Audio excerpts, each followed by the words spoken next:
Hey.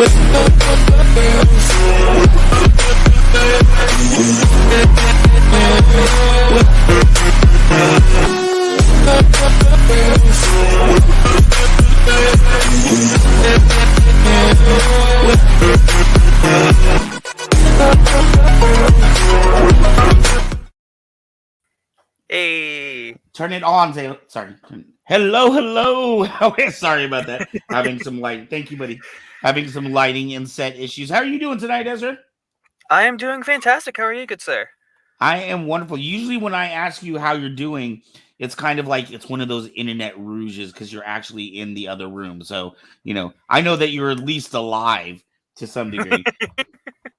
But this time we are actually in different places. Yes, we are.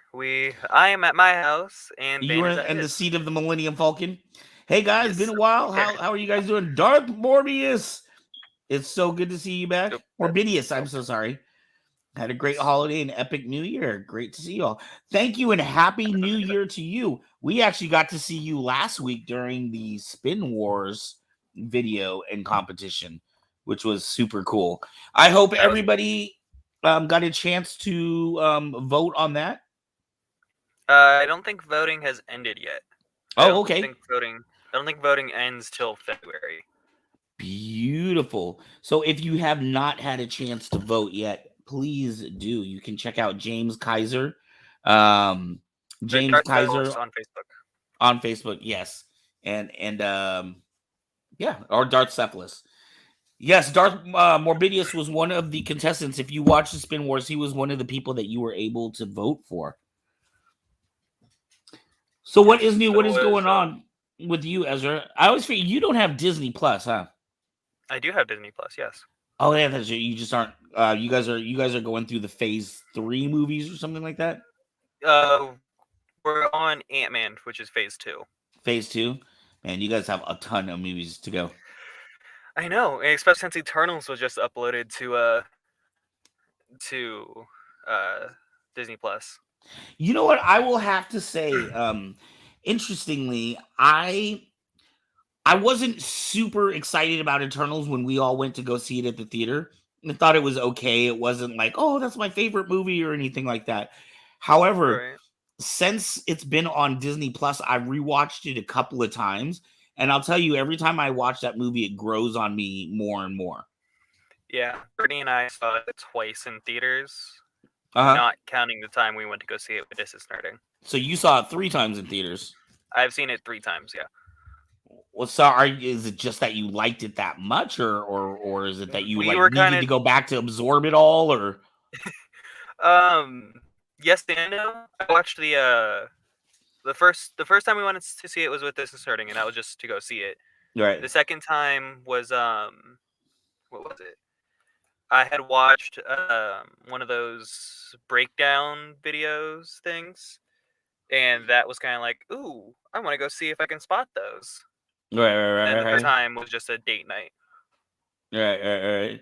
Hello, Mark. Thank you for tuning in. Mark was actually at Oh no, this is the Mark from Down Under. This is the Mark from New Zealand, I believe. Is this the Mark from New Zealand? Woohoo! I always confuse him with there's a Mark that we have in Sacramento that does a Squid Game costume. I think I always confuse these two guys. Yes, I think you do. Say Wong. Hey, Say Wong. Good to see you. We had Say Wong out at the cosplay build last night. And for everybody that did, yes, I got it right. Mark is from New Zealand. Everybody, I do apologize, but we did a cosplay build last night. And we concentrated on weathering. And so now going forward, when you tune into our cosplay show, they're going to have a topic for each show. But we did have Say Wong was there. Kevin Hogan was there. Tony and Tina was there. They were all working on their projects. Zayo was there as well. So we're letting people finish out what they're working on now. But our focus, I was really excited. I got to learn how to weather. Dude, I'm really excited. Ezra, I'm telling you right now, when we get these sabers going, I am going to be adding weathering as an option to the thing, to our list. And I will be doing all the weathering because that was so much fun. So much fun. I didn't, I always thought it would be hard or something, but it's really like you really can't mess it up. I mean, yeah, it's supposed to look damaged, right? So if you mess up, it's there. Like Bob Ross, Right, there is no right. mistakes. I have my photos. I took a couple of photos on my phone, and then I have some on my Facebook. But with mine, like it was so cool. The other thing I didn't necessarily know is when I've seen a lot of weathering videos, I've seen people use black, but Dawn was actually like, yeah, let's mix a little bit of brown in there, you know, like to make it look like some dust got in there. And so like on mine, there's like little spots. I use two different shades of brown. I use black and I use this blood red, so that it's supposed to look like it's covered in like blood streaks, with like little bits of oil and stuff coming out of it. I Give was me 2 super seconds. I excited. am pulling those up right now. Oh, and then we cut a crack in there, to reveal the crystal chamber. So when this is finished, all finished being wired up, you will be able to see a glowing crystal through the crack. Have to look that one up. Missed out on that. Yeah, last night's video. So if you go to Kyber Cave Productions, remember we have two pages now. We have Kyber Cave and Kyber Cave Productions. Kyber Cave Productions is my man here, director Ezra. Woo! And that's pretty much all of our, oh yes, that's pretty much all of our video projects. So that cut right there, it's hard to see, but you can see into the saber. And eventually I'm going to have a glowing crystal in there. I'm scratching up a new saber. Someone commented on your Facebook basically saying you should put a warning etched in Arabic saying caution can fall to the dark side, or something like that. What was it? Here, let me see. Kevin commented it. It was add a Yeah, but I wanted, line of go go ahead. ahead. No, you go ahead. Add for a line of saber warning label stickers. Caution may explode if thoughts turn to dark side. Made by Wookiee, very unstable. Yeah, bring those pictures back up real quick. I wanted to show some of the details that I added on there. For people that don't know. So if you look near the pummel near the top, I wanted to look like it was like some blood and oil splattered up there. And then if you can go to another and actually no, down there on the emitter you can see some of the blood splattered as well. And that crack, one of the really cool things that Dawn taught me about that crack is you can see that it's kind of layered, right? So there's kind of the outside surface and it has a lot of depth and dimension to it because a real crack. Yes, we hire aliens of all sorts. Because like a real slice through wouldn't just be, surface, wouldn't just be a solid thing. It's got to have a little bit of depth and dimension. And I added some of that black and brown in there too. So you can see it's meant to look like it was out in the desert sand, out in Tatooine sands after a bloody battle. But I'm excited. Can't wait to get that thing wired up. And to pull out the photo one more time again. This is a really small Shoto too. This is a one and a. You can actually get two hands on there, but this is a Shoto saber. It is very tiny. I love my tiny sabers. Do I have one of those sabers anymore? Do actually, yeah. Let's see. This one is a two-hand, but it's like half the size of this. Yes. It's like that big. Yes, that and my I have a Shoto curve tilt. And actually the more I think about it, I think that's going to be one of our one of our early releases for Kyber Cave. Once we get the pure blood out, we're going to start. The next move isn't going to be necessarily a saber itself. It's going to be pieces so that you can build your own saber. But then the next move after that is I might need to go with that one-handed Shoto curve tilt. Because as far as I know, nobody else has a one-handed curve tilt. Most of them are. How much would a Shoto cost? Huh? Darth Morbidius is asking. How much would a Shoto cost? Like that Shoto? Shoto. Oh, our Shotos hopefully will be relatively cheap. It's hard to know right now until we have all the unit prices out. But yes, that is the pure blood. Now that one has, let's see, 1, 2, 3, 4. That has 5 parts on it as it sits right there. With the 2 shrouds, it goes up to 7 parts. But this is going to be the basis, and all of these parts are, you can take them apart. Once we start adding more lines, we're going to be getting back up to that the ritual like we used to have, where you could build your own sabers. I like weather what James mine. says. That's this exact same thing I do. I weather mine by throwing them, dropping them, all unintentionally. It can take years.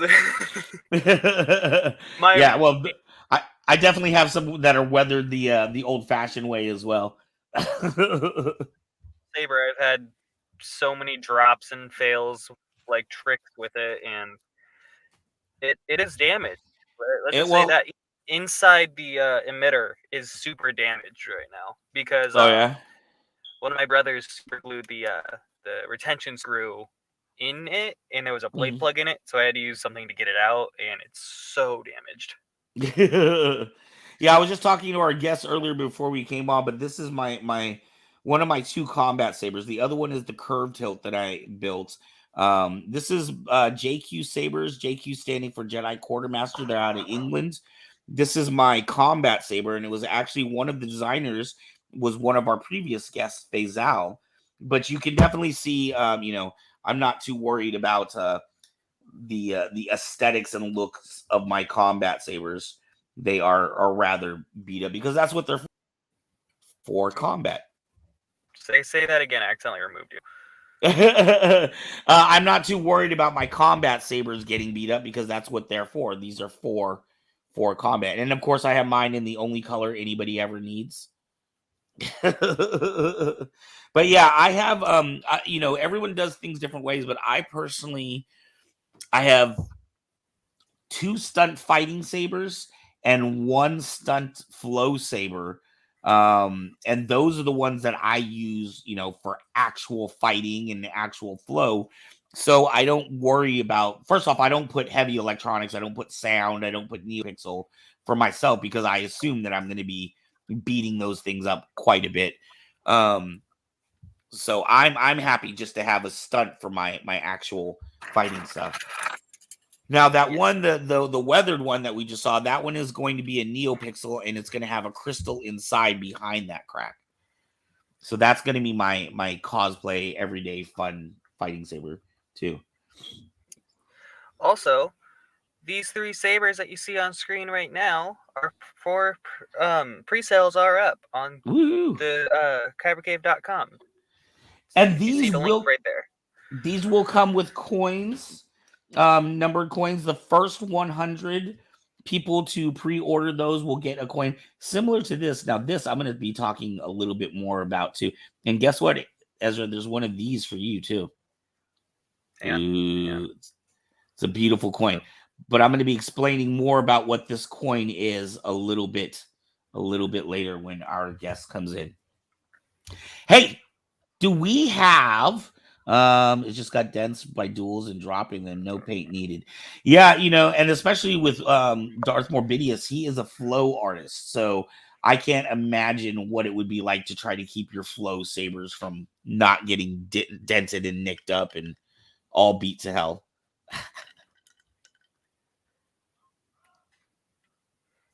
What are you looking at, Ezra? You look like you're lost in a bit. I'll talk to you about that after. Uh-oh. Speaking of James Kiser and Flo, do we have stuff ready? We do actually 2 things uploaded while we were talking.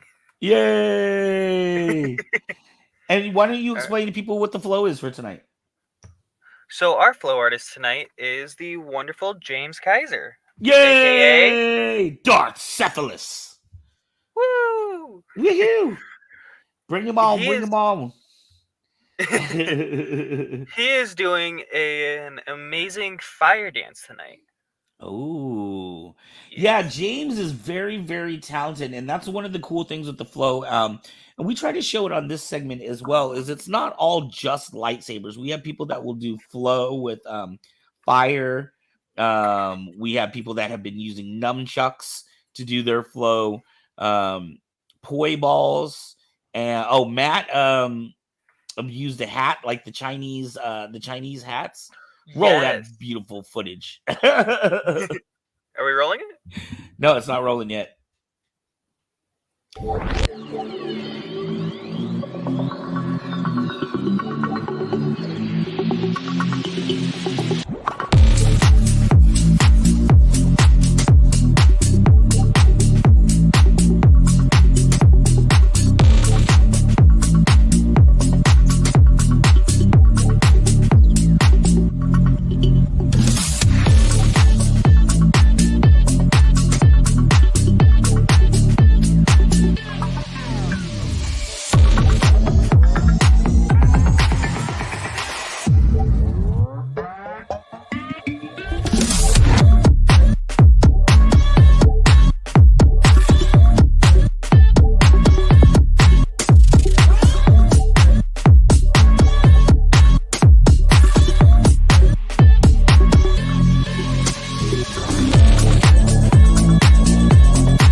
Yeah, James Kyser with the fire dance.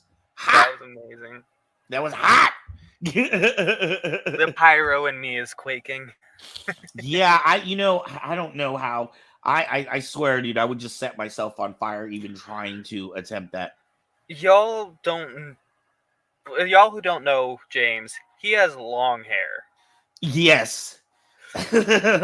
When he goes behind his back, every single time I think he's gonna light his hair on fire.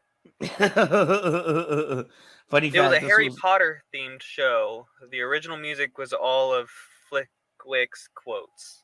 Oh wow, that's so Thank cool. you for changing that for me. And as some of you may or may not know, some of you do YouTube and videos and things like that. But we have to change out the music often when we get submitted. And when I say we, I mean he. Ezra has to change out the music often when we get submitted stuff because of copyright infringement. So oftentimes we'll get a video in and then Ezra has to go and kind of rematch that video to music that is okay for us to use. But James did it for us in that case. Thank you, James. Thank you. And if you want to find out more about James, maybe you want to hire him for your party. Maybe you have a corporate event in New York and you want to spend $1,000 and fly him across country to do a 10-minute performance for you. I'm sure he'll talk to you. I used to annoyingly sit on you guys about that.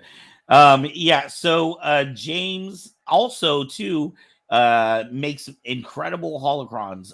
Check out his website or his page for that. And video stores. Etsy. He has an Etsy page? I think it's Etsy. Yeah, I'm not positive on that though, so don't quote me.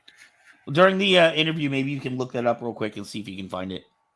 I'm actually on his Facebook right now. I'm looking that up right now. Well, just pull that up because we're gonna go into this interview here in a minute.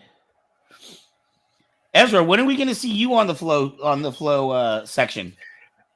You're funny. You can be very funny, you could say. Hey, Robert is in the house. Hey, Robert, just so you know, Tuesday I am mailing your Saber back to you. I realize I need to get that out to you, but I will be getting your Saber mailed to you on Tuesday, after the holiday. But it is very good to see you up there in Seattle. What was that? He did say it's on Etsy. Hang on, I'll pull that up right now. I'm James has a little comment. Darth Chlorons on Etsy. DC It's in the holocrons. messages. Oh, DC. Oh, man. DC holocrons on Etsy. That should be easy to remember. Darth Cephalus. Or for you DC comic fans, that'll be easy for you to remember. Yes. Easily fix you. I have a photo of all of his holocrons. Or some of the ones that he's made. Yeah, he makes absolutely gorgeous holocrons. And what he does that I love about his holocrons is his trident.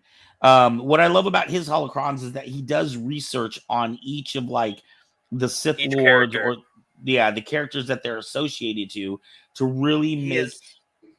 Go ahead. Go ahead. No, go ahead. I talk all the time, dude. He's made holocrons for Zelda, Link. He's made holocrons for characters who's Batman. never, Batman. He's made one, I think, for Joker even. Right. He's made holocrons. Go ahead. I went to Gary Ripper's house, and Gary had a Batman holocron that James had custom made for him. It was super cool. I've been dying to buy one from him. I am just broke. Yeah, no, believe me. I would love to have behind me as my studio backdrop the just Sith holocrons. All those holocrons, yeah. No, just the Sith ones. That's all I need. Just imagine this being someone's backdrop. Of course, more holocrons. Right, and they glow as well. Yes. So they use a small battery system, so it's you don't have to worry about plugins or anything like that. But they are all super cool and they glow. Yes. So one day I will own one. They're not that expensive too. They're only like $30, $40 or something like that. But I will. Right, it doesn't matter when you don't have $30 or $40. Exactly. All right, let's go ahead and get to this interview. We're a little bit behind. I think I should just start telling people it's at the 15 to 20 minute point instead of the 10 to 15 minute point. I feel like you should tell them it'll be whenever we introduce them. Because sometimes we'll go even longer. Right. So tonight, our fabulous I've got a holocron hunger. Ooh, Darth Morbidius might be turning into Darth Nihilus. He has a hunger for those holocrons. Our guest for tonight is someone that you have seen on the show. If you followed Saber Rattle for the last year and a half that we've been on, you may have seen this gentleman a couple of times, but he is bringing a guest with him tonight.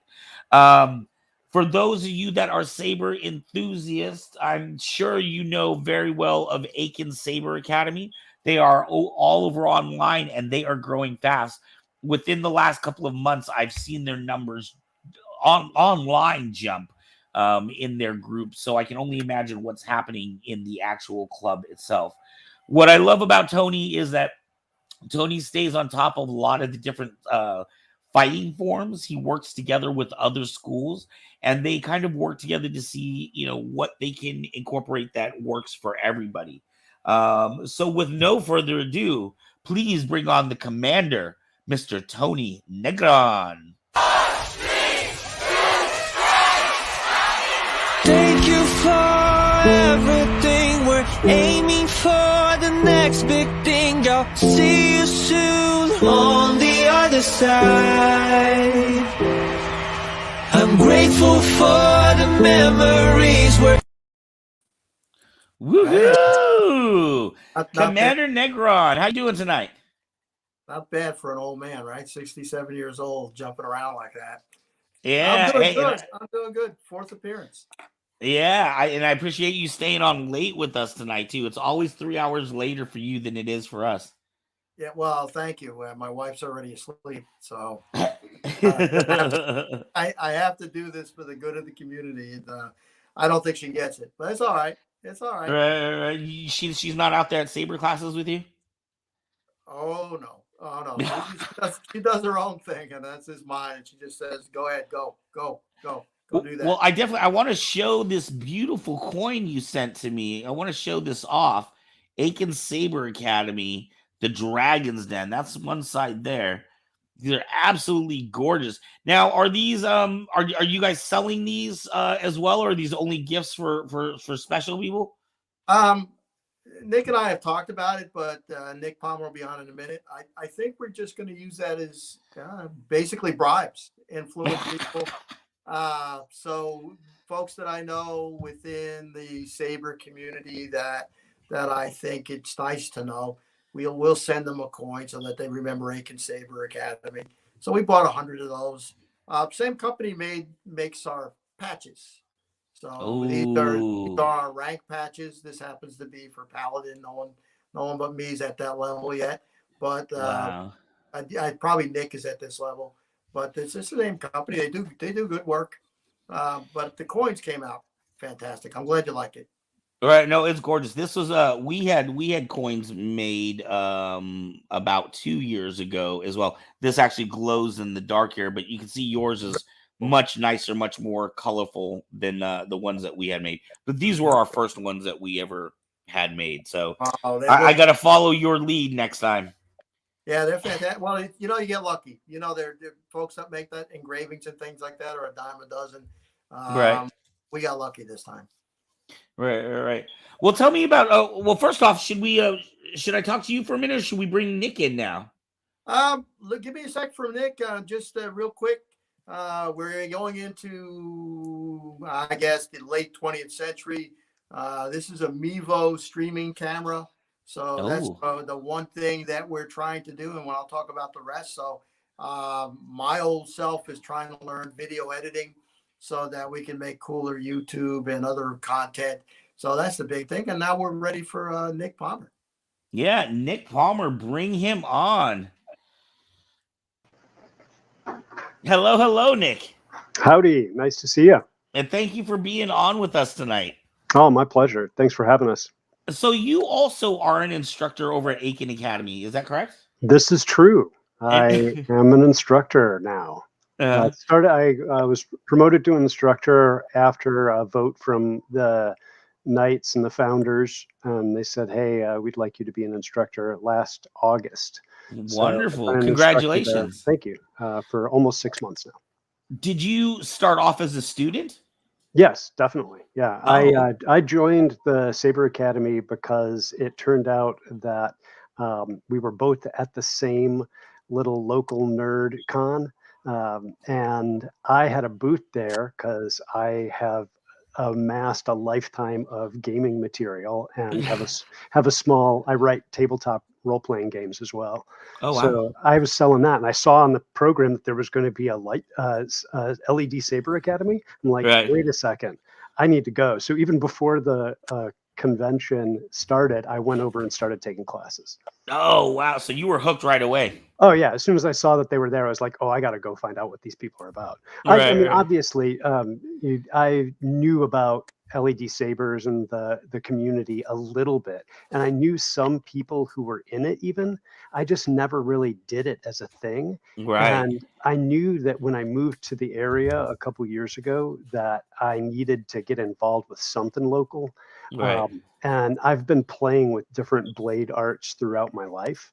So I was looking for something with longer blades, and that was there's a Knight group, and then I found the Saber Academy, and I was like, oh, okay, cool. Yeah, I think I want to do the lightsabers. Right. Now let me ask you, because I always find it fascinating, because I have a few people, particularly when we had our storefront, that actually had come from the sword background. Like they would put on the full armor and just beat the hell out of each other with the swords and stuff. What is the appeal of lightsabers to somebody that comes from an actual sword background? Well, I view it as fun. Like this to me is a sport. It's fun. It should be enjoyable. It is a recreation activity. And having a glowing plastic stick puts that forefront in my mind. I'm here to have fun and to enjoy and play a little. I'm not training for the warlike recreation, and I'm not training for being the baddest person out there. I'm just out here to have fun. And I thought that the lightsaber embodied that to a much greater degree than steel weapons. And Okay. that is not to say that I don't have steel weapons, and I'm not friends with the folks who dress up in full armor and go hardcore battling. I know several of them, personal friends with many, and I will cross blades with them, given a chance. Right.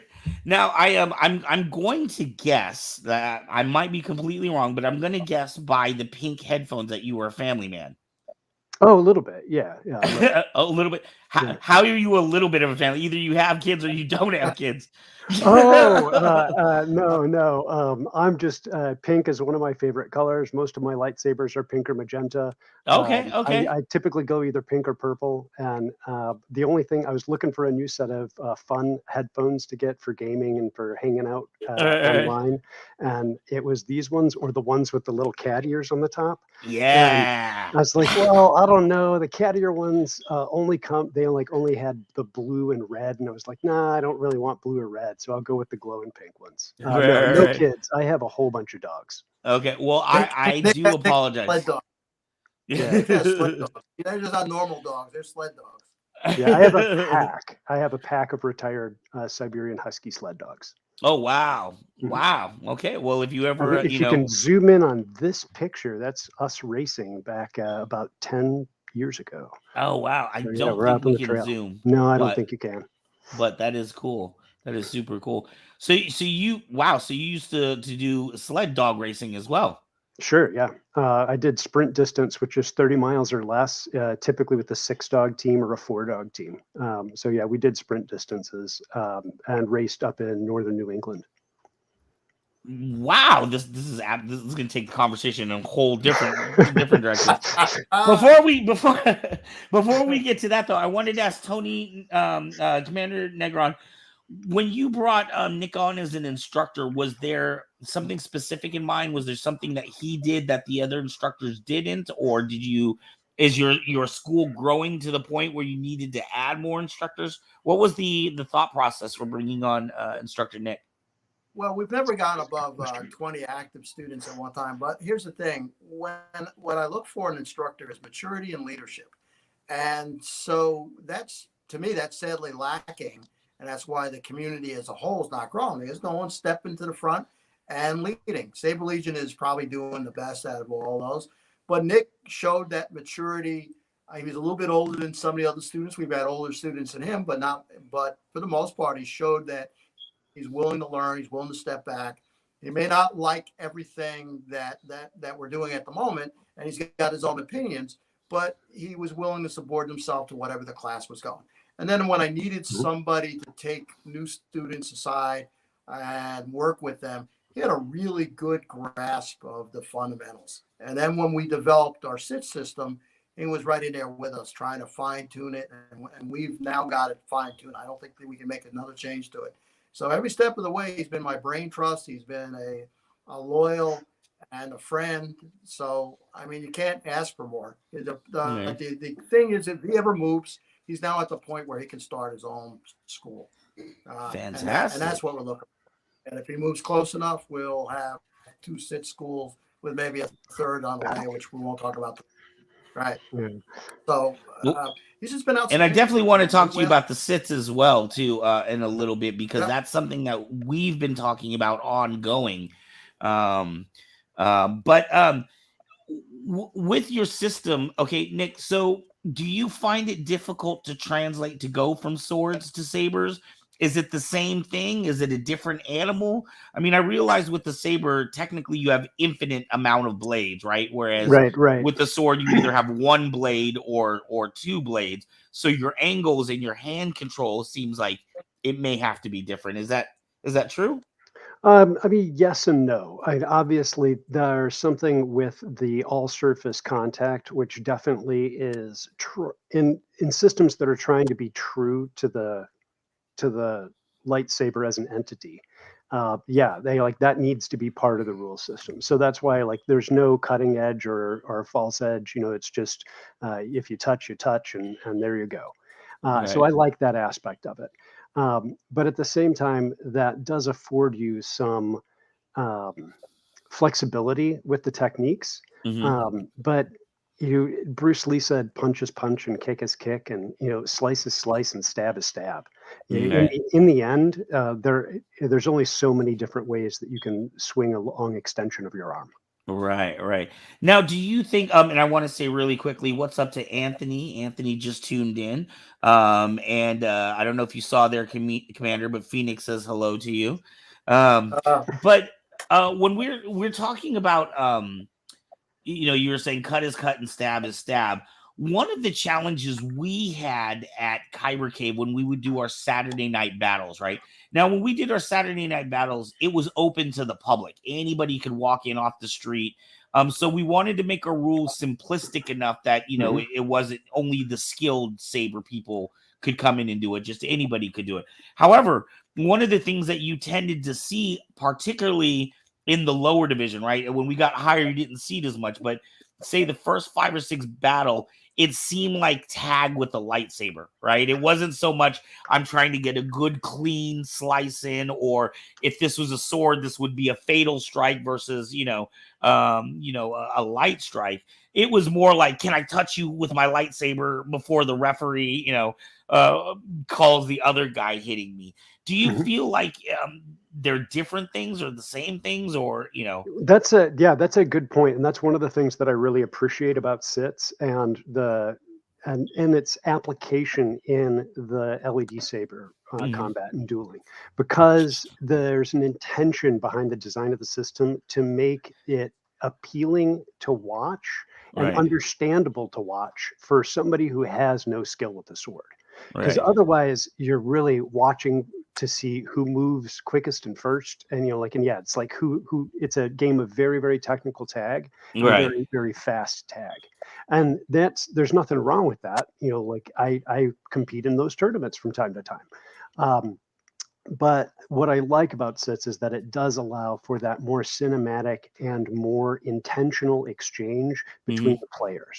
And that type of dynamic is something that you don't get a lot in some of the other systems in fighting, because it is so quick to touch, and that's what we're going for. We're going for first touch. So Right. the system naturally biases itself towards that type of movement and that type of activity, Right. And in especially some at a low skilled level. Right. And in some of the systems, and I don't want to call out any names because a lot of people have put a lot of work into trying to make it the best that they know how to do. But in some systems, you really see that if somebody is taller and they have that arm length advantage, I mean, it really makes it not as fun. Maybe for somebody who's shorter and just cannot get in there, they have to be faster to get in there. You put a big target on me there. Come on, man. Right. I have to get extra large shirts because my arms are so long compared to my skinny little body. So that's not something that is real obvious when you look, but I've got a pretty good reach because I've got extra long arms. Right. And that is something that I use to my advantage, certainly. And I will always max out the length of my blade, and I'm going to take advantage of that because range is part of the tactics involved in dueling. Right. So I'm going to use that as much to my advantage, and if the rules are biased towards that, yay for me. But that doesn't make it fun for everybody. Right. And that's a very different approach. And as an instructor, you have to definitely be aware of that. I won't sandbag completely and not put skill out there, but at the same time, I'm not going to use every page in my book on every opponent I face, because I want the students to have a chance to learn and practice as well. Right. Hey, Tony, can you explain to people, because I know that the three of us sitting here knows what SITS is, but I know that SITS is something that has been developing for a long time. It's not like something that just happened overnight. I mean, you and I think talked about it 6-7 months ago, and it was still kind of an evolving process. Do you want to kind of let people know what SITS is? Yeah. So we looked at every fighting combat style and LED sabers out there, and we wanted something that was safer, cheaper, and fairly easy to learn and good looking. So SITS is Saber Integrated Training System, and it's 2 parts to it. The 2 parts are an actual training with forms and things like that, and rec. Very flexible. We have our own training program. Somebody else could put theirs in if they want to use, I don't know, the 7 styles of lightsaber combat that are out in fiction. They could use that. The second part is the actual fighting rule set. And what we did is we looked at the French and the way that they chamber and the way that they arm a saber. And by arming a saber, let me use this pen as an example. They bring the blade behind them and then come forth. That's an arming. Well, that Can you also pretty good. explain?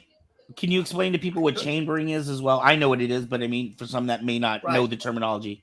So you have to bring, best if I just stand up. You have to bring chambering or arming is bringing the saber blade behind you. You're now armed. It's like cocking a firearm.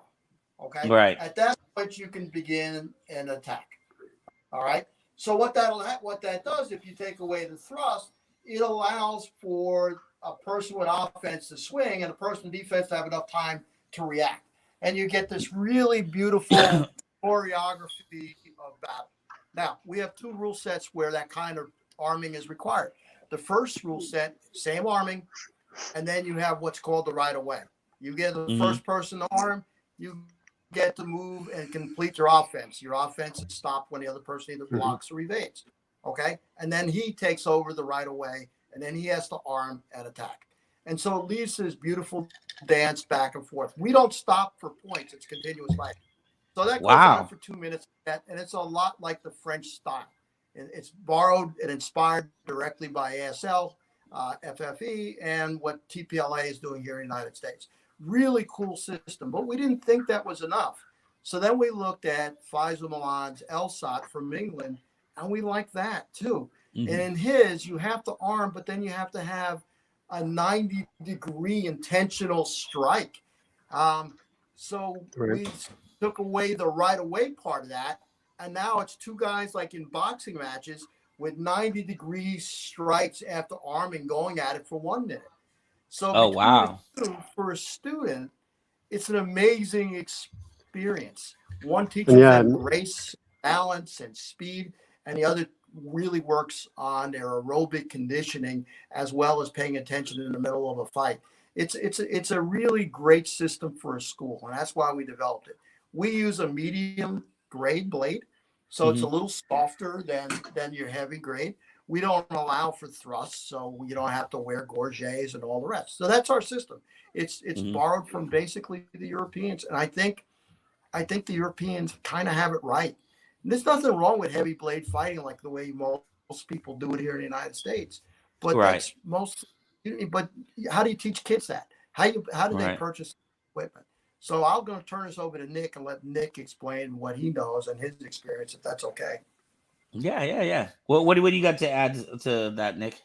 Yeah, so when I was describing earlier that there is a more cinematic flow towards it, the telegraphing, if you're from martial arts, and like that's a naughty thing to do because you're showing people what you're going to do. That's what allows, like what Commander was saying, to make that exchange and to get enough time to defend. So a less skilled person can be like, oh yes, the attack is coming from my upper left. I know what to do for that. And they can, you can block a little bit. So it's not just a quick touch and then reset for another point. And it doesn't allow one person to always dominate the fight just because they're faster or have a slightly longer reach. So I'm guessing parries then wouldn't be as much of a so if I go to block you, I can't just swipe it around and then go in for the quick touch to the side. I need to rearm behind myself, right? So I have to block, rearm, and then attack.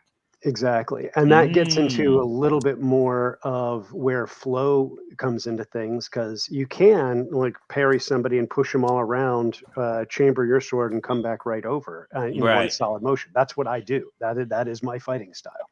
And I will do that quite regularly. But that back and forth exchange still is happening because I've got that delay of having to come back before I come back in. Right now, Darth Norbidius is asking, do you allow for jumps? And, crazy maneuvers.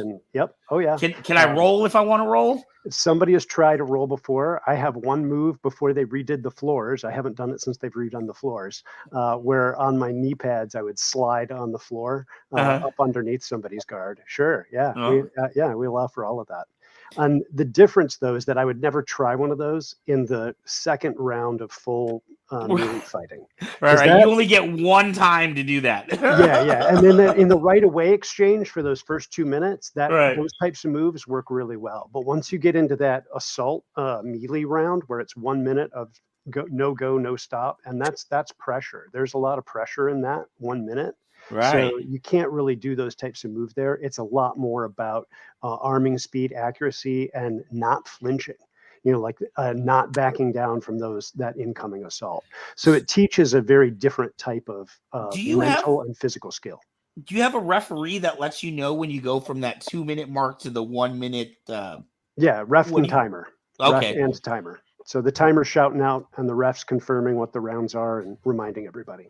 Because that seems to me that quickly in the middle of the fight, you're having to switch your battle strategy from fighting one way into this new 1 minute thing. Yeah, well, there's a 30-second break. It's just like a round, so Okay. it's just like you're going for a second round. Okay. So there's a clear and conscious break and preparation for you to make that switch. Wow. Yeah, imagine, Ark, you were doing this, right? And you may not be able to do the jumping and the 360-degree spin in the midair, but then it changes over. And now you're in the middle of a melee, and that is your thing. And you've got Nik cornered, and you've got that move, and you're going like this, and you're scoring points. So the scoring system changes a little bit, but you can score more points in the melee. So now you've evened things out. So we've now taken away the height advantage. We've now allowed students to learn the fundamentals of blocking and reposting and the rest of it, and that's what they're picking up.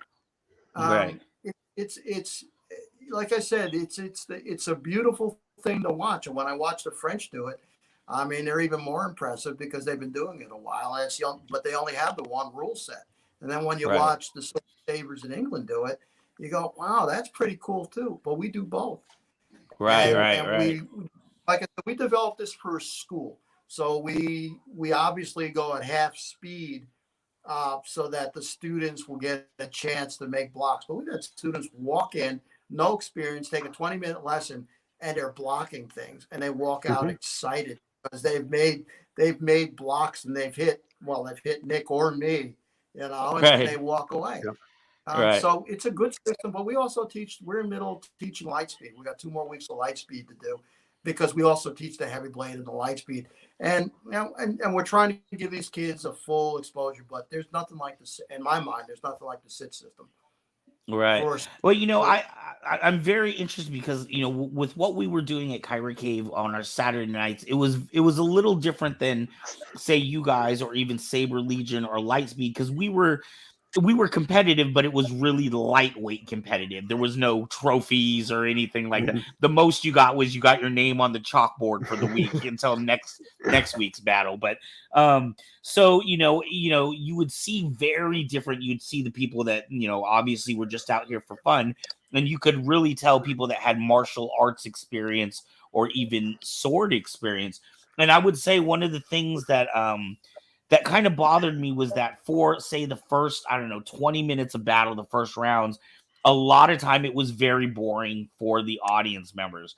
I would say when you go to watch, say, a lot of the Saber Legion competitions and things, it's a lot of fun when you're in the competition, but not quite as much fun to sit in the audience and watch it because you're just seeing the one hit. You know what I mean? It looks like 2 Cobras waiting for their moment to strike, and then that's the whole round, you know what I mean? Whereas when we were talking about it, I really appreciated your system and Faisal when we were talking about with the flowy movements and really, because people watch Star Wars because, they like to see the Jedis doing but you wouldn't do that in a real fight. You would get cut in half for the most part if you were to turn your back to an opponent. And that is so true. And it's something that I do remind the students of from time to time. And like, look, this is not like fighting or martial skill. We're teaching a theatrical sport, so it's just a different intention. I'm not going to bother with arming on if I was actually in an engagement or practicing. So that's something that you have to make sure there's a difference. And there's people who, like, I think, that do approach the lightsaber fighting in the way of like, I'm doing this like a real fight. I'm like, that's Right. cool. That's just, I'm not in it for that. I'm in it for the fun and for the enjoyment of trying to make something that looks a little bit like the movies for everyone to enjoy, both the people Right. watching and the people playing. And We've that's also where. introduced. Yeah, Go go ahead. ahead. I'm sorry. I was No, going to no, say no. Please go ahead. we've also introduced different kinds of the foam weapons into the system. So shields and axes and warhammers and stuff, and they all work under the SIT system, and so we never get bored. And Right. so it's a Those are fun nights. Those are fun Well, nights when they bring the and foam weapons out. and I appreciate it too, because I know Tony phased out. There was other people. We were talking to the manufacturing group about making different kind of armor specifically for saber fighting, that could be light enough that I could maneuver in, but still take enough of a hit that I'm not worried about safety. One of the things that I think concerns me about our hobby more so than other hobbies, well, I don't know, maybe I'm a little bit wrong, but for the most part, you wouldn't just pick up a football. Well, maybe you do. Maybe I'm wrong. Maybe I'm just out of my mind. I'm thinking about how easy it is to hurt yourself. I think in when you're talking about football or other sports, you kind of go in knowing I could get hurt playing football, right? But a lot of times I think people pick up a brand new saber, especially if they have no experience, and they're not thinking about getting their finger smashed or their thumb bashed in, or their wrist smacked to the point where they're breaking their wrist. I think sabers are one of those things that are deceptively dangerous. Yes. When you tell people that the construction of a heavy lightsaber is the same as a riot baton, they're like, Right. oh, yeah, like riot baton. Would you want to be hit by one of those? No. Yeah, Right. that's what you're getting hit with when you're being hit with a heavy dueling saber. Do you guys have a problem with that with new students in that come to Aiken Academy? Do they just want to get out there and just be Anakin Skywalker all of a sudden and just start jumping around and doing flips? Or no, we loan gloves and a helmet, and then the main thing we teach is control. I'm not going to say we don't get a small bruise every now and then, but pretty much no one's been seriously injured. I mean, we have. And that's another reason why it's good to have Nik there. Nik and I are the safety valves. And then after that are our knights, who are our most advanced students. So, no, we've never had a problem. But here's a new student blocking and attacking and just getting excited. And sometimes they walk in on foam rubber night, and they're holding a shield and a giant axe, made out of foam. And they're blocking and parrying with that. But we don't really have a problem with injuries. Nik? And that's something that Commander said is very true. The first time somebody comes in, they're not just fighting a random person. They're going to fight one of the instructors or one of the senior knights who's fully armored and knows about control and knows about how to gauge and to test people. And so they go through the hierarchy of the folks there until they're really vetted and have fought a few times with seasoned people and members of the academy. Right. Hey, Ezra, if you are on there, make sure to get some of these comments. I see comments popping up on the side, but I haven't seen them on. I have old eyes, so sometimes my eyes don't see the ones on the side. Keep in mind where I started out a couple of times, the different beasts and you saber fighting and less armor. That's from a previous comment that Steve posted. I've been following along. And yes, James, I agree with you. The number of times I've had people say, but in a real fight, I'm like, yep. And that's why we reinforce that theatrical cinematic sports side of things. Right. And James and I have talked a few times because James, I don't know if you guys are familiar with James, but he is like the flow OG. He's one of the people that's really known in the community for flow. And we've talked a few times about how people will say, oh yeah, but you never do that in a fight.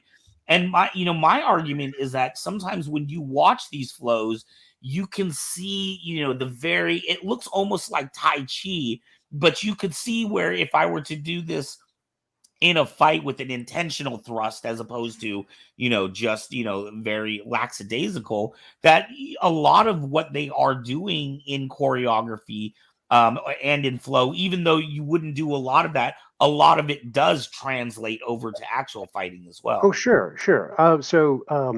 Here's a fun story. So one time I had tickets to the season tickets to the theater, and Lady Smith Black Mambaza comes in, and the tickets I have are right on the aisle, and they come out into the audience and pull everybody up on stage to teach them a dance. I am not a dancer, never taken dancing lessons, but I've got training in martial arts from an early age. So my skills when I'm up there, like they're doing the routine, and eventually I realize I'm the only one still going with them, and they're making it progressively harder and harder. And he does a jump kick with a clap, and I'm like, all right, I can do this. So I did the jump kick with the clap, and they were just like, oh my gosh, you made it through the entire dance. So like, you did it. Like, way to go. And they're like, hey, he did it, everybody. Right. And afterwards, people are like, oh, are you a dancer? I'm like, no, I studied Kung Fu. I know Kung Fu. Right. That skill transfers over. So those flow skills, can they transfer over? Yes. Could I remember that dance today and go out and do a dance without being walked through it motion by motion by motion? Not at all. Right. But those skills, that ability and that facility of motion and that capability, that physical capability, certainly it is transferable. And I agree, when you're flowing, there are transferable skills there for certain. Right. And I was thinking earlier when you were talking about the LSOT or LSOT system is what you guys use, or no, LSIT. When you were talking about that, a lot of it seemed like it could translate into doing choreography as well. Do you guys do that? Yeah, we do. I did the last choreography, which was at the local Aiken Civic Orchestra. So it was myself and the other founder of the academy who did the choreography. Even though it was a Halloween performance and they were playing the Imperial March, they still made the Jedi win, which I was so frustrated with. Because I'm totally like a Trilla, second sister fan. So I wanted to get my Sith on. But and we'll be doing another choreography piece at a South Carolina Sword Festival on February 12th coming up, which is all different aficionados of the sword and blade, from cutting folks and defensive folks to the Palmetto hardcore MMA nights and ourselves, all doing different presentations and discussing stuff. So we'll have a choreography performance there as well. Now, are your students, are those the same people? Are the same people doing choreography that are doing the fight team, or do you find people that tend to gravitate towards more the stage performance part of it? Well, yeah, I mean, everybody has things that they like a little bit more than other stuff. But one of the things that Commander did when he formed the academy, and I think that this is testament to his experience with teaching and youth, is that part of the advancement in ranks and the advancement in the academy and being a knight and doing these things is doing public service events. So it's coming to the Civic Orchestra and working the table and talking to the crowd about the academy, or it's doing a performance, or organizing a project. And those have been difficult and hard to come by with COVID, but they're starting to come back. There's a few opportunities for the students to be able to serve in that way and give back to the community. And that's part of the advancement, is doing those things. Right. Commander, you used to teach JROTC, right? I did for a lot of years. That would explain things. Yeah, I was gonna say that sounded very much to me like being in Boy Scouts, where to get your Eagle badge, you have to go do a community service or a project within your community that is helpful. That's very cool. Just bring a different skill set to the sport. I mean, I was a college fencer, but we have martial artists in SMAF, and they come in and they teach the 7 core things from the fiction, Makashi and the rest. And then you have Nik and I. We come in from a different way, and we teach it as a sport, doing the same things. But that's the military kind of way of looking at things, is what I bring to the table. Okay. Do you find, so you guys are in your own corner of the world out there in Aiken? Are you guys competing against? I know. I want to say it's Saber Legion that does like a Southern fried thing or something. Yeah, that's down in Florida. Okay. Do you guys participate in those kind of events, or do you only do your own events? We have done a couple of. Go ahead. Yeah, I was going to say, before Nik joined the academy, I was the charter rep for Saber Legion in South Carolina. We did 2 meets. We did one up in Greenville and one in Columbia. In Columbia, a guy from Georgia knocked out a younger student, and when he was warned to take it easy. So then the pandemic hit, and we changed everything. Since then, I'll let Nik now take over. Yeah, so I've gone to a couple of different TSL and other competitions, just a handful so far. And I'm not placed high enough in their rankings yet to get invited to those invitationals yet, but the open ones I try to show up to as my schedule allows. So that's something that I'll continue to do, and we'll continue to probably go to 2 or 3 competitions a year. I'm eyeing Combat Con out in Las Vegas this summer. Woohoo! So yes, that's out in our neck of the woods. Yeah. And is that something that you encourage? What was that? Yes. I was going. That's perfect. That's a perfect question. Yes, we encourage that. And when somebody gets ready for that, even if they were outside the academy, if they wanted to come and be trained in heavy blade, we do that. So when Nik get ready for the competition, he stops being an instructor, and now he's back to being a student, training with myself and the other knights to get him ready for these competitions. And they get their revenge on me because then they're all training me. Right. Now, does it make a difference though? Okay, so you said that at your academy you train with medium weight blades, right? Yeah. But when you go into oh, there's a new name I don't recognize. Hello, Bell Burns. And it can be with you too. Come fight with us, Bell. But when you're going from, say, your academy where you're used to medium weight blades, but now you're going to go to a TSL fight where they're using heavier weight blades, does anything change for you? Is it still the same fighting technique? You have to I don't know, because a lighter weight blade would move a lot faster, right? So yeah, I have to do a lot more thrusting activity. Like personally, I have to train a lot more thrusts and putting those into the repertoire. So a lot of block and thrust, just the type of thing that you said you can't do in sits. That's exactly what I have to practice and work on. So a lot of beating, like blade out of the way and stepping in, attacking, and so there's some different training that has to go on. But from a sword weight stuff, it is noticeable, but we're only talking about a couple of ounces of difference. So it changes up quickly, like you get used to it quickly. The biggest thing for me personally is having the increased amount of gear on is a inhibitor to movement, because I'm not a real big guy. And being a little skinny guy, when I put that much gear and protective armor on, it definitely inhibits my movement capabilities. So it's getting used to that. To be clear, when we train Nik for a competition, we go to heavy blade. We go to the Zuba. Everybody that trains him wears the full TSL gear, including gorget, and it's so that's how we train it. So there's a little bit on technique with medium grade, but then we go right to heavy blade, and it's painful to wear all that stuff.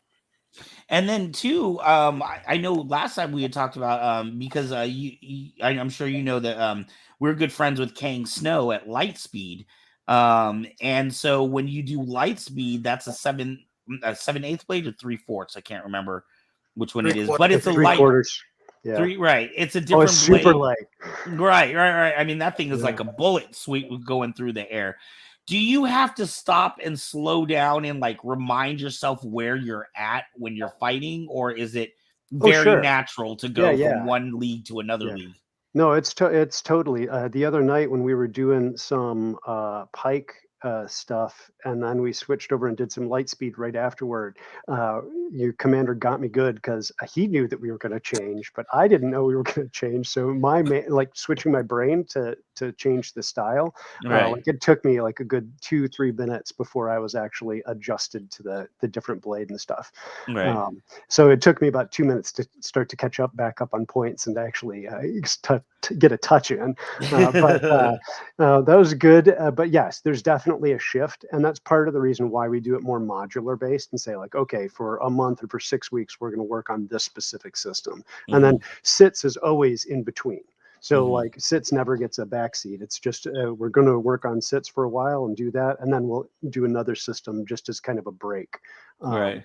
And it's just like the foam weapon nights, like those are, it's kind of like a fun alternate, but it's also intentional to make sure that when the students go out and explore in life, because a lot of them are high school and college aged, when they go out and explore, they have a handle on what is out there from a Right. sport and a style. And if they want to get involved with the foam weapon LARPers, they've got experience with foam weapons. Right. If they Right. want to get involved with Lacan and go hardcore, like ultra fast stick fighting, they understand the arming rules and the systems and right away, and they can do that. If they want to Right. go fencing or go HEMA or stick with sits, they're going to know all of those different things.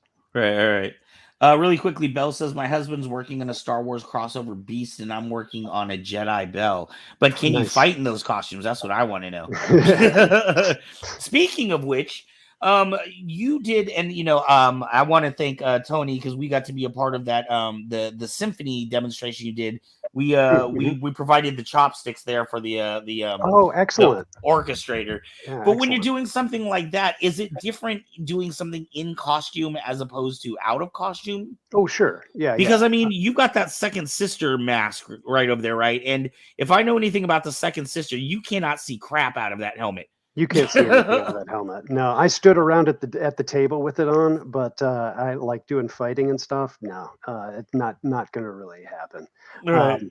It's like you need somebody to actually walk you around if you're moving through a crowd or navigating through space that you were unfamiliar with. Like, yeah, it's Right. that bad. But in general costumes, we try to make sure that they're safe. So, like for example, the other founder Trey, he did not wear his full long robes. Right. He didn't put them all on because just like the movement and the tripping up and stuff is just, it's like, I'm just not going to risk it. Like that's Right. fine. No worries. And that's something that you definitely have to take into consideration. Right. And I know if you were wearing, I have never worn a Vader costume, but many people tell me, first off, you have very limited eyesight. And then Sure. because of the chest, you can't lift your arms the entire way. You have very limited arm movements. Yeah, So, trying to do a battle in that costume.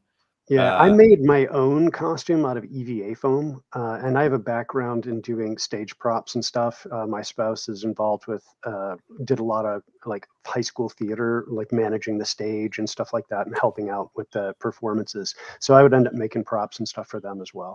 And doing the EVA foam was an interesting activity, but I didn't make it enough so that I could be fully mobile in whatever way I wanted to be.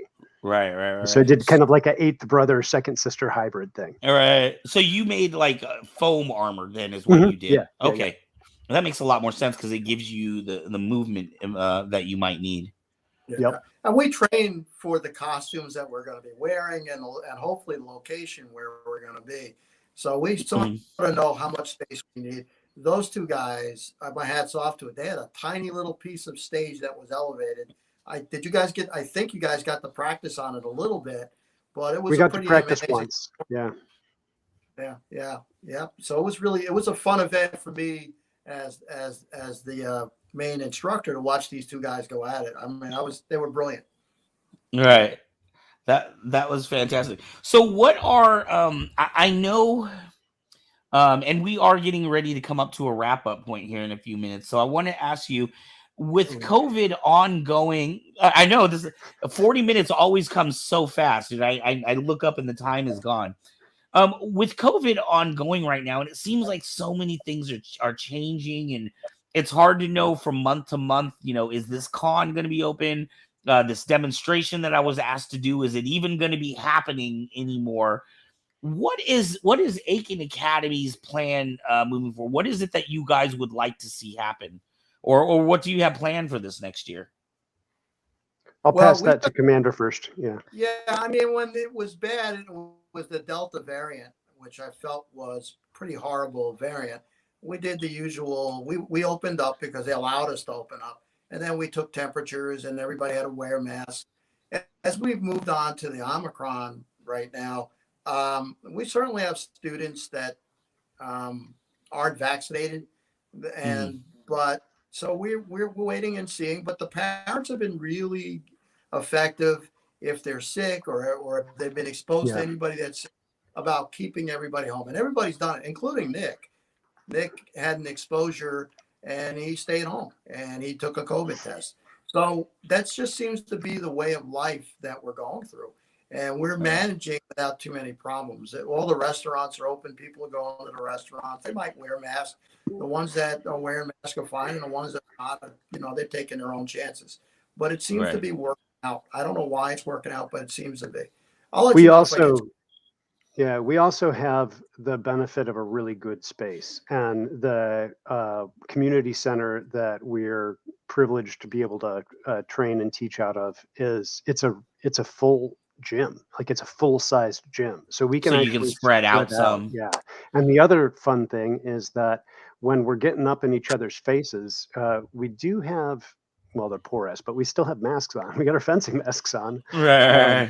So, you know, like it's a masked sport, but it's not the right kind of mask, I know. But yeah, that's been one of the key things is like I feel comfortable because we've had that large space to be able to work out of, Right. And we've even had class outside a few times as well. Yeah, I know when the pandemic, when doors first reopened and we were doing Saturday battles, it was weird because we'd have our fencing mask on, but we had our regular mask underneath.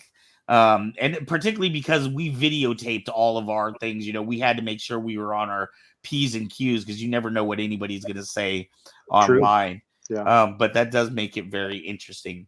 Do you guys have anything coming up in the next month or two? The Sword Fest coming up on February 12th. So that's at the South Carolina Museum, and that is open to the public. There'll be a couple of different vendors, and if you like swords or blades of any type, definitely stop in. There'll be some fun and excitement there. Will you guys have a vendor booth or anything at all? So like if people want to find out about the school or come up and talk to you about it, can they do that at that event? Yes. We always have a table. We always have lightsabers. We're always packed with families and kids around us. We generally do when it's our time, we do a discussion about lightsabers in general, what to look for, what to buy. And I bring out my demonstrators and talk about combat sabers, and I have a bunch of NeoPixels. So we put on a pretty good show. And then we usually end the show with either pulling some people out of the crowd and teaching them some either basic techniques or doing some choreography with them and teach them some basic choreography, followed by our own people doing a full choreography routine. Wow. Steven says, come to New Jersey. I don't know how much of a road trip that is for you guys, but you guys have fans up in New Jersey. Come down to South Carolina. But you know, listen, we're open to teaching sits to anybody that wants to learn it. All our stuff is free online. It's not particularly difficult to learn. It's actually harder to learn to fight heavy sword the way they do it in TSL. It takes a while to get the speed up to be really decent in light speed. So it's not that hard. You know, we can teach anybody. There's somebody that wants to open up a school in New York. They're going to talk to us, and I'm not going to mention any names now, but it's somebody that you know. So we will leave it at that. When he's ready, we'll talk. He'll come down and get some particular training. Fantastic. I would love to see your guys' system like be the dominant system throughout the United States. I think that's one of the things that's a little bit challenging in this time period that we're in now is that because sabers in general are, you know, relatively new, less than 20 years. And so the sport of sabering is completely brand new. And because of that, you know, people in this region of California may do it completely different than another region in California, or, you know, let alone going across the United States. And it's really nice to see a system like your guys's. And like I said, I know Tony's been working on this and trying to refine this for at least over the year that I've known him. But it's nice to see you guys getting it. And it sounds like you're getting it worked to a place where, I mean, just about anybody can step in and, you know, within 5 to 10 minutes, be having a good time out there, but still be safe. We'd be happy That's to the teach. goal. You can bring it to Kyber Cave. Woohoo! All right, gentlemen. Well, we are going to go ahead and get closed out. Where can people, if they want to find out more information, I know you're going to be at the Sword Fest here in February, but where can people find out more about you or get in touch with you if they want to, Yeah, see your performances or come to the school?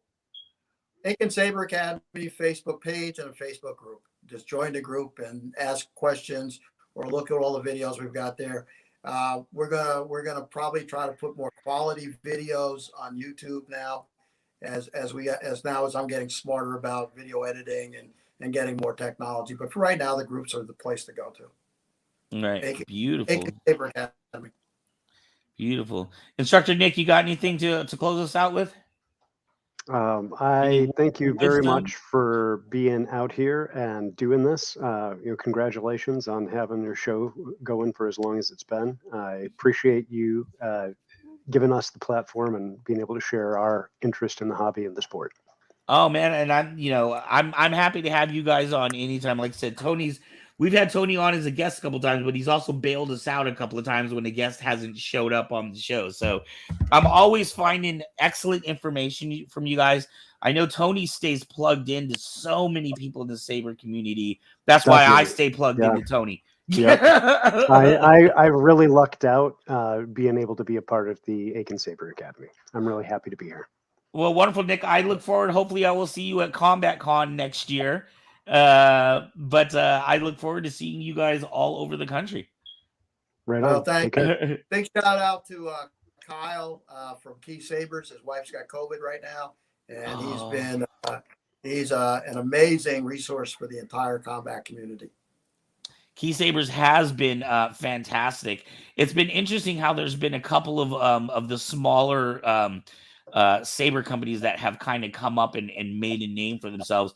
I love another person I'm interested, not to take anything away from Kyle, but Christian Castro has been another one with Saberflux Workshops, who for the flow community, he's been, his company has just kind of come up and met the challenge. So I got to give the power to the smaller Saber companies. I have one of his Sabers. It's a brilliant construction. The Saberflux Workshop Saber? Yep, sure do. Yeah, I think you got something from everybody, dude. Bendu, Alter Saber, Saber Forge, Pack Store, everyone from every one of them. Yeah, you don't have any Mando cores, but I have 4 of those, so we make up for it. So. Well, this year we'll have to make sure to get you a Kyber Cave Saber. I would love to. Let us know when you have the smaller Shoda ones. That most was really definitely. Yeah. Or small one-handed curved one. Yeah, that's gonna be my next one. I have personally, I use the small one-handed curve, and that's my favorite. So, all right, gentlemen, awesome. I am gonna let you guys go. I know it is late there. Thank you so much for being on with us tonight, and we will certainly keep up with you and see where where Aiken Saber Academy is going. Thank you. All right. All the best. All right. Take care. Have a good night. Good night. Ezra. Ooh.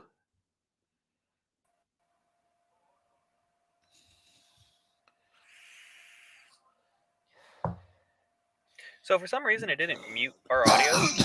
It was supposed to, but it didn't. The video didn't mute our audio. It was supposed to, but it didn't. Yeah, that was interesting. But did you see the swords and the foam shields and stuff they're using? I did. They use scuttle sticks or shuttle sticks, whatever you want to call them. Swords, shields, axes, a bunch of other things. The thing didn't want to play all the way through, so that's why we're here again. Hi. Man, the one thing I will say is I miss having the dojo. I miss having a place for us to fight every Saturday night. It was just fun to get out there and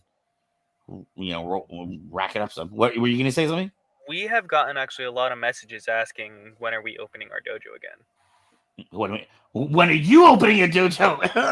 I can't afford that. I didn't mean you. I meant the people that are asking. So very oddly, the history of Kyber Cave, when we first started off, it was just the Saber store.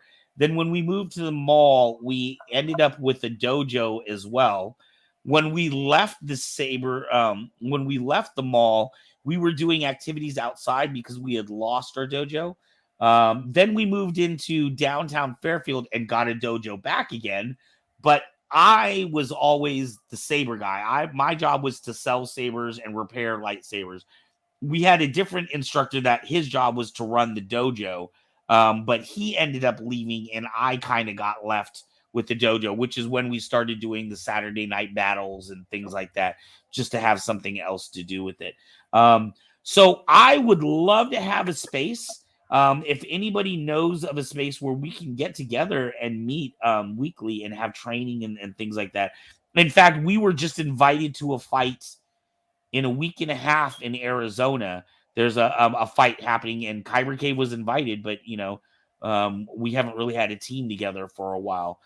So if people are interested in getting a fight team back together, I would love to do that. I just personally cannot have the responsibility of running the whole thing by myself, primarily because I'm not a fight instructor. That was never my thing. My thing is to provide the lightsabers. Right. And I don't want to give people bad instruction or anything like that. But I'm more than happy to help out. I'm more than happy to help try to provide some of the equipment if I can. But if there's anybody else that is interested in trying to make this happen, please let me know, and you can I will help you do it. I just personally don't want to take on that responsibility until I have my business up and going at a regular. And we are at Kyber Cave. We're just not at the place right now where I feel like I can kind of leave it on cruise control and think about other things. Right. Still hard to find meeting rooms. Roundtable pizza parties aren't even for rent yet. I know. And Roundtable tends to frown when you bring lightsabers out and start destroying their tables and soda fountain machines and stuff. They don't like that for some reason. Throwing people over the arcade machines. Throwing So, people hey. on the counter and the register. We just had Kevin on, and I think, Kevin, did you go to Stockton Con today? I'm pretty sure Stockton Con happened today. Yeah. He right? he sent me a bunch of photos for Stockton Con. I don't have any of them up here. I can play them after Comic-Con Adventures. After Comic-Con. Okay, so because we have a video for that, right? Yeah. Yeah, separate thing. Okay, well, let's go ahead and get into that. I was bummed out we didn't have Comic-Con Adventures last show. This is actually a great segment because I feel like it lets people know what's up and coming and lets people know how strong. We're very fortunate, as much as people want to talk smack about California, we have a very strong, if you're into cons, we have a very strong con scene from Sacramento to San Francisco to San Jose. All the way down to San Diego. San Diego. Yeah, I mean, that's the biggest, right? Comic-Con. We get Celebration here every other year for Star Wars. OhanaCon is literally every single weekend in a different city. So if you're into cons and dressing up and all that fun stuff, California is the place to be. Absolutely. All right. California Comic-Con Adventures with Kevin Hogan. There you go. Yay! This is Kevin Hogan in Benicia, California. I hope you dusted off those cosplays from the winter. It's time for more California Comic-Con Adventures. 2022 is off to a great start for California Comic-Cons in Northern California with Winter SAC Anime 2022, January 7th through the 9th at the Safe Credit Union Convention Center in downtown Sacramento. They had thousands of attendees lining up down the street to attend, just as they do every 6 months there. There was a lot of people there showing up. Even with COVID, their regulations, they did require showing up with a proof of vaccination.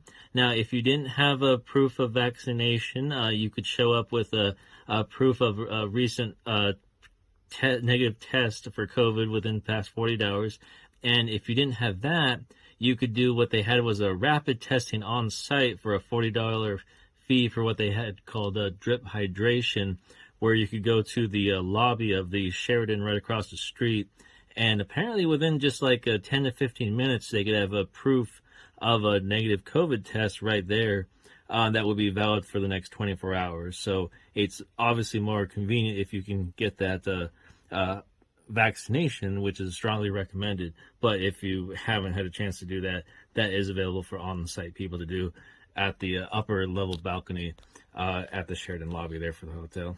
But as always, of course, there were also celebrities for everyone to see there. For those of you fans of The Witcher, Doug Cockle was there doing autographs. You may remember him as Geralt of Rivia from the Witcher series. And for you fans of the Full Metal Alchemist and Ruby, there was Aaron Dismuke there. And also we had Taylor McNee from Ruby Avril Penny. And for you Power Ranger fans, they had Brennan Mejia and Dwayne Cameron there. And there was many other fun vendors to see, lots of cosplayers there, and it was a great fun time to see for all the fun being had by all there. The After SAC Anime next largest convention in Northern California was going to be Further Confusion. That's the San Jose's largest furry-themed convention at the San Jose Convention Center, January 13th through the 17th of 2022. However, that has unfortunately been canceled, or as I'd like to say, pending rescheduling, unfortunately due to the pandemic and the Omicron pandemic surge. There's actually a furry panel at the SAC Anime Comic-Con just this past weekend where they're discussing one of the primary causes was due to staffing shortages from the pandemic related today. So they're trying to find options for rescheduling this convention for Further Confusion. So anyone who thinks that they might like to help out for Further Confusion in the future, whenever they are able to reschedule, is encouraged to go to furtherconfusion.org to go to the volunteer link to enroll. Hey everyone, this is Kevin Hogan here in Benicia, California with Comic-Con Adventures. Oh wow! Replayed itself. Yeah. I'm sorry. I was just reading the side notes that Kevin had there. He said today at Stockton Con there was also doing some rapid COVID testing, but the cost of $40 SAC Anime versus free at Stockton Con. Very interesting. Yeah, I was gonna say, and you know that may be the topic of this next Friday's Kyber Cave After Dark. But COVID in the time of conventions.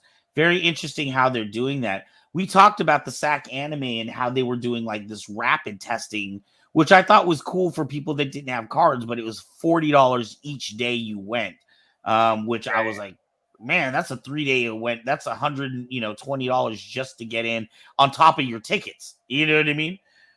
If you're not a card member, but he was saying that Stockton Con, they actually did it for free, which I'm down for that. Yeah. He was saying that he doesn't know if that was just like a like county thing or a city thing, or if Stockton Con was paying for it. He had no idea. Right. And Kevin says furries are starting to make a growth on the scene. He said he saw 7 furries at Stockton Con today, which is the most he's ever seen at any one con other than the furry cons. Oh yeah, let's go ahead and get some of his photos up. Can we run some of that lo-fi Star Wars behind just his photos? Yeah, I'm sorry. Yeah. I'm sorry. Don't hurt me. Give me 2 seconds. Let me pull that up. All right, we'll just see a couple of his photos because I always love Kevin's photos. Typically, actually, why don't we end here and then I'll play some of the photos along with music. Oh, as our outro? As our outro. That sounds good. All right. Star Trek, yay, Spock. Yeah. Sorry, that was a slip. All right, so yeah, why don't we go ahead and end the show? We will end with Kevin's phenomenal photos. For those of you that are watching us from YouTube, thank you so much. Please make sure to subscribe. If you have not subscribed to us, please subscribe at Kyber Cave on YouTube. We're also on Twitch at Kyber Cave, right, Ezra? Kyber Cave Productions. Kyber Cave Productions at Twitch. And then, of course, Facebook is where you guys all see us.